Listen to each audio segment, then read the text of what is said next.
Kaixo, jarraian, G83 ziklo finkoa zelan programatzen da esplikatuko dut.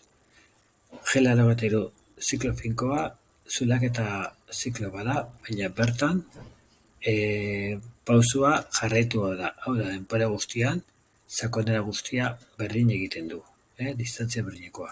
Beraz, programatu berria zen koordenadak ondoka diaz. Aldea batetikan, X ardatzaren hasierako puntua, Y ardatzaren hasierako koordenada, Z ardatzaren hasierako koordenada, Y parametroa pausoari buruz ari da, bertan esan behar dugu sakonera bakoitzea zenbat milimetrakoa nahi dugun egin.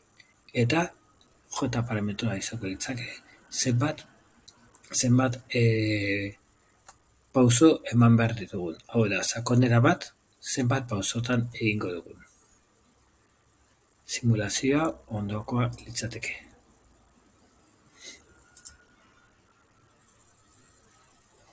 Vale, espero argi azaldu izana.